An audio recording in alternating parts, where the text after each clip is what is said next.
झूठ दिन में 5 बार कपड़े बदलकर भी घबराया हुआ है। झूठ दिन में 5 बार कपड़े बदलकर भी घबराया हुआ है। और एक हमारा सच है जो सिर्फ एक टी शर्ट में छाया हुआ है। अब कर ला स्वीकार वोट चोरी के चर्चा बा शहर बाजार तनी सुन ला चुनाव आयोग तब जई हा गारी सुन ला। हेलो मैं दानिश। वीडियो की शुरुआत में नेहा सिंह राठौड़ जी की एक छोटी सी क्लिप देखिए, एकदम बिल्कुल नया गीत है और उस गीत के ये बोल हैं कि मुर्दों को जिंदा बताता है चुनाव आयोग, डेमोक्रेसी में वोट चुरवाता है चुनाव आयोग। ये कुछ उनके नए गीत के बोल हैं, जरूर देखिएगा। लेकिन इमरान साहब की भी एक छोटी सी क्लिप देखिए, बिहार की सरजमी पर चुनाव आयोग को किस तरीके से कटघरे में खड़े कर रहे हैं इमरान साहब की एक प्रेस कॉन्फ्रेंस जरूर देखिएगा। उम्मीद है दोनों के वीडियोज आपको पसंद आने वाले हैं। डीएल गोल्डन न्यूज चैनल को सब्सक्राइब करें। पहले इमरान साहब को हम सुनने की कोशिश करते हैं, उसके बाद में नेहा सिंह राठौड़ जी का एकदम नया गीत है, उसे जरूर सुनिएगा। इमरान साहब को सुनते हैं। का बहुत बहुत खैर मकदम है, स्वागत है। हमारे साथ कारी शोएब साहब मौजूद हैं, राठौर जी मौजूद हैं। यात्रा लगातार शानदार तरीके से हर दिन और बेहतर से बेहतर होती हुई आगे बढ़ रही है। पूरे बिहार की जनता जिस तरह से यात्रा से जुड़ रही है, वोटर अधिकार यात्रा से, वो पूरे देश के लिए ऐतिहासिक है।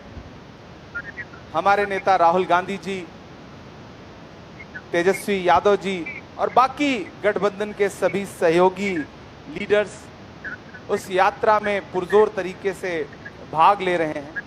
आज इस पत्रकार वार्ता में आपसे बात करने के लिए और कुछ तथ्यों को साझा करने के लिए मैं इमरान प्रतापगढ़ी आपके बीच में हूं। झूठ दिन में 5 बार कपड़े बदलकर भी घबराया हुआ है। झूठ दिन में 5 बार कपड़े बदलकर भी घबराया हुआ है।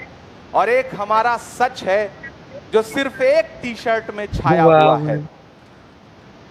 राहुल गांधी जी ने वोट की चोरी का जो मामला पकड़ा है, उसके बाद से पूरे देश में चुनाव आयोग और चुनाव आयोग के सहयोगी यानी कि मौजूदा सरकार, दिल्ली हो या पटना की हो, जिस तरह से उनके बीच में बेचैनी है, घबराहट है।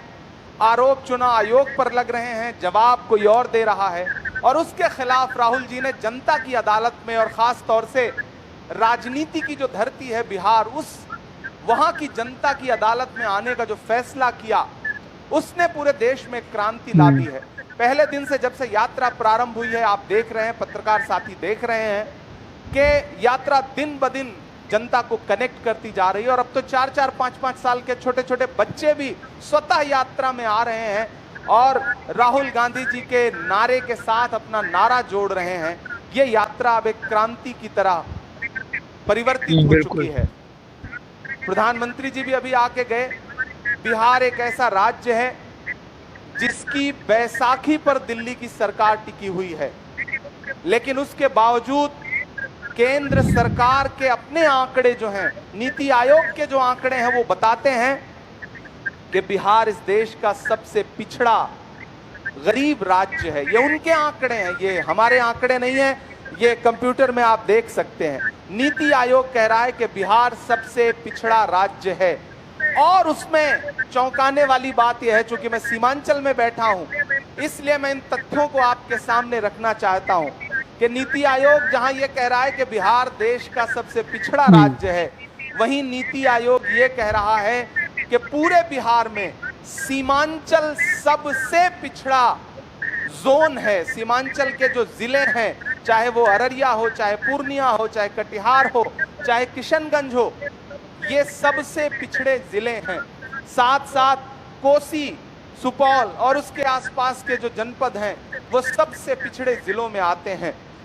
2015 में आरा में प्रधानमंत्री जी का भाषण आप सारे लोगों को याद होगा कि बिहार के भाइयों बहनों 60,000 करोड़ दे दूं, 70,000 करोड़ दे दूं, 80,000 करोड़ दे दूं, लो 1 लाख करोड़ दे दिया। वो भाषण आपको याद होगा।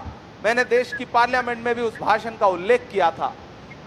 बिहार की बार बार बोली लगाने वाले प्रधानमंत्री जी, चुनावी भाषणों में बिहार को विशेष पैकेज देने वाले प्रधानमंत्री नरेंद्र मोदी जी, मैं इस पत्रकार वार्ता में वोटर अधिकार यात्रा के इस मंच पर बैठ करके उनसे पूछना चाहता हूं कि बिहार को इतना चुनावी भाषण देने वाले प्रधानमंत्री जी, आप ही की सरकार के दौरान और राज्य में आपकी सहयोगी सरकार के होते हुए बिहार लगातार पिछड़ा क्यों है और उसमें सीमांचल विशेष रूप से पिछड़ा क्यों है? सीमांचल की जनता, कोसी की जनता इसका जवाब चाहती है।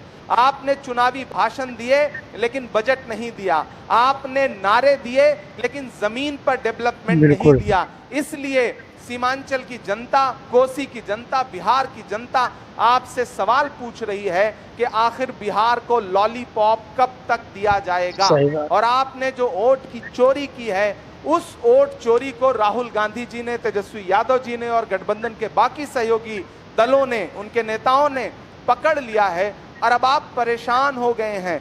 राहुल जी ने तथ्यों के सामने देश के मंच पर सारे सबूतों के साथ चुनाव आयोग को बेनकाब किया और उसके बाद चुनाव आयोग जिस तरह से टरकाने वाली भाषा बोल रहा है वो बहुत ही शर्मनाक है। उसे जांच करनी चाहिए थी लेकिन वो हलफनामा मांग रहा है। देश के प्रतिपक्ष के नेता राहुल गांधी जी ने जो बातें कही हैं वो किसी हलफनामे की मोहताज नहीं है। राहुल गांधी जी के बारे में पूरा देश जानता है कि राहुल गांधी जी उन्हीं तथ्यों पे बात करते हैं जो तथ्य सच्चे होते हैं। राहुल जी ने जो तथ्य देश के सामने रखे हैं, कर्नाटका के बेंगलोर की एक असेंबली का जो डेटा उन्होंने देश के सामने रखा है, वही डेटा ये बताने के लिए काफी है कि किस तरह से वोट चोरी हो रही है। और अब एसआईआर के नाम पे पूरे बिहार में जिस तरह से लोगों के वोट काटे जा रहे हैं और कुछ विशेष इलाकों को चिन्हित करके जिस तरह से वोट काटे जा रहे हैं, वो जहर देता तो सबकी नजर में आ जाता। सो ये किया कि हमें वक्त पर दवाएं न दी।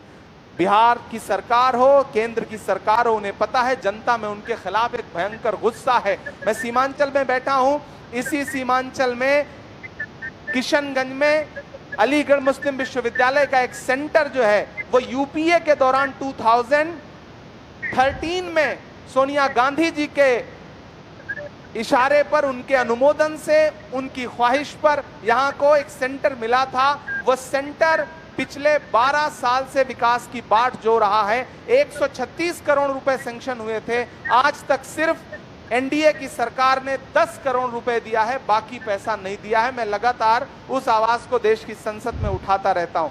आज राहुल गांधी जी मखाना के किसानों से मिलने के लिए घुटने तक पानी में उतर के उनके खेतों में खड़े थे। जो काम प्रधानमंत्री को करना था वो देश के नेता प्रतिपक्ष राहुल गांधी जी कर रहे हैं। यहाँ मखाना किसान बदहाल है, यहाँ मक्का के किसान बदहाल हैं, यहाँ जो हमारे मछली पालन का उद्योग करने वाले साथी हैं वो बदहाल हैं। यहाँ का युवा पलायन कर रहा है, यहाँ के युवाओं के लिए रोजगार नहीं है। ये सीमांचल बड़ी उपजाऊ धरती है। अगर यहाँ पे सरकार ध्यान देती, सिर्फ भाषण न देती, तो शायद परिस्थितियां कुछ और होती, यहाँ के नौजवानों को पलायन न करना पड़ता। लेकिन सीमांचल और कोसी के साथ जो सौतेला व्यवहार केंद्र और राज्य की सरकारें कर रही हैं, आने वाले दिनों में सीमांचल और कोसी और पूरा बिहार बदलाव लाएगा, महागठबंधन की सरकार बनाएगा। उसके बाद सीमांचल और कोसी को और बिहार को जो उसका हक है वो दिलाने का काम किया जाएगा।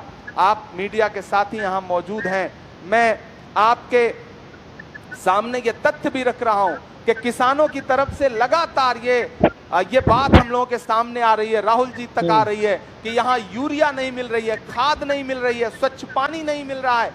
कुल मिलाकर के आप यहाँ का जनजीवन देखेंगे, यहाँ के लोगों का जीवन यापन देखेंगे तो आप ये। दोस्तों, आपको इमरान प्रताप बड़े साहब का वीडियो देख चुके हैं। मुझे उम्मीद है उनकी प्रेस कॉन्फ्रेंस में उन्होंने जो सवाल खड़े किए हैं वो कहीं ना कहीं सही भी हैं। आइए इमरान नेहा सिंह राठौर जी का एक गीत सुन लेते हैं और उम्मीद है कि वो गीत आपने इससे पहले तो कभी नहीं सुना होगा, लेकिन आज जरूर सुनने वाले हैं। आइए देखिए।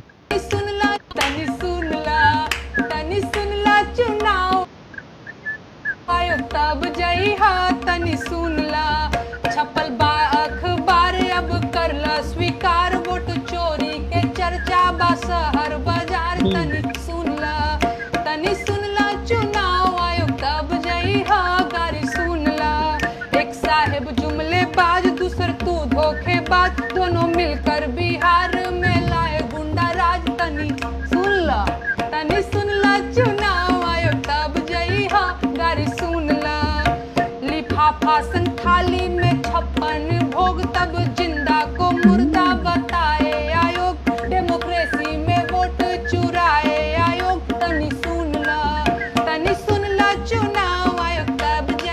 गाड़ी सुन ला, गाड़ी सुन ला, क्या गजब है। तनी सुन ला, तनी सुन ला चुनाव आयोग तब जई हा, तनी सुन तो दोस्तों, आपको नेहा सिंह राठौर जी का ये गीत कैसा लगा है? मुझे उम्मीद है ये वीडियो आपको बहुत ही ज़्यादा पसंद आया होगा। आप इस वीडियो को देखने के बाद क्या कुछ कहना चाहेंगे, कमेंट करके ज़रूर बताएं।